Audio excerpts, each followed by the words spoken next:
If you've ever messed around with networks, you have absolutely seen this: an IP address, followed by a slash and some number. It's everywhere, right?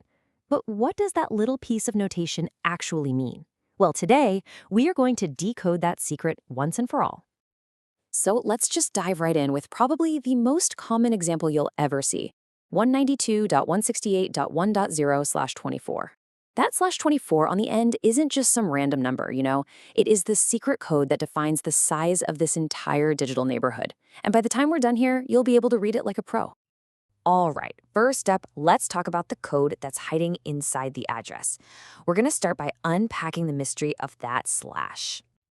We're going to stick with this one example for a little bit, because what's really cool is that if you can understand this single address, really get it, you'll have the key to understanding any other one you come across. Think of this as our Rosetta Stone for networking. Okay, so now let's break this thing down into its core components. There are really only two essential parts to any of these CIDR addresses. So this whole system, it has a name. It's called CIDR, which stands for Classless Interdomain Routing. It's basically the modern, super flexible way the internet gets organized. It replaced this older, really rigid system that only let you have a few fixed network sizes. CIDR is what lets us create networks that are custom fit for any purpose we can think of. Okay, so any CIDR address has two main parts. I want you to think of it like a home address. The first part, the 192.168.1.0, that's the network address. That's basically telling you which street you're on. The second part, that /24, is called the prefix length, and that tells you how big your property is on that street. It defines the boundaries for all your individual devices, or what we call hosts. And this is the core idea right here. Picture this. Every single one of these IPv4 addresses is 32 bits long. That /24 prefix, it acts like a fence. It tells us that the first 24 bits are totally locked in. They're used to identify the street, the network itself. All the bits on the other side of that fence, that's the space we get to play with for our individual devices, our hosts.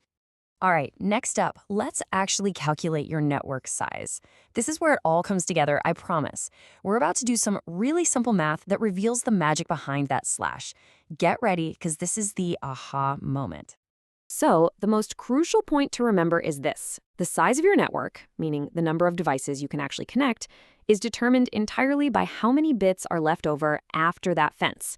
It is all about the space you have left for your hosts.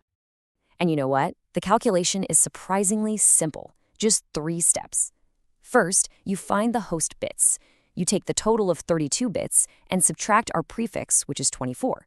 That leaves us with 8 bits for hosts. Okay, step 2. We just apply the power of 2 to our host bits, so that's 2 to the power of 8. And that gives us our answer: 256. Boom.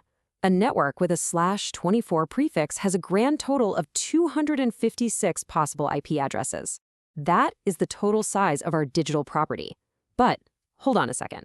We're not quite done yet. And that brings us to our next section, which covers total versus usable IPs. Because in the real world, there is a super important distinction between the total number of addresses you have and the number you can actually use. Let's look at why that is.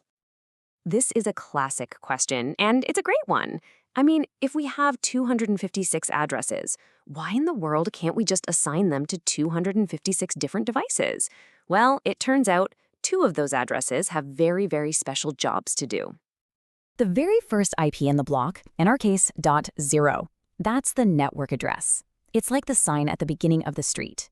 Its whole job is to identify the network itself. Then, the very last IP, .255, is the broadcast address. Think of it like a megaphone used to shout a message to every single device on the network all at once. And because they have these special functions, we can't assign them to a laptop or phone. They're reserved.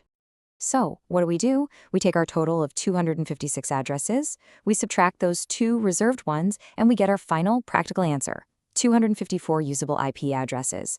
That is the number of actual devices you can connect to a /24 network.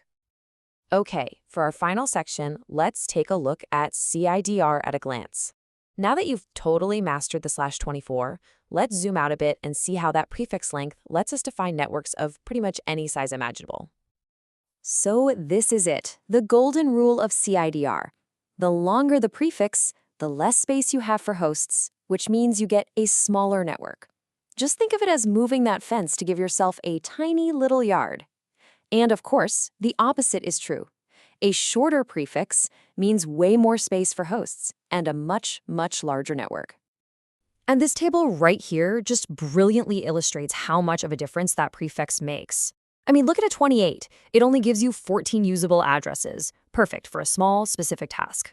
But now look at a 16. Whoa! That short prefix leaves 16 whole bits for hosts, giving you over 65,000 usable addresses. The prefix really is everything. So now you know the secret. That slash isn't a mystery anymore. It's a dial. It's a dial you can turn to create a network of any size you need. From a tiny network for just a handful of devices to one that can support a whole company, the power is all in that prefix.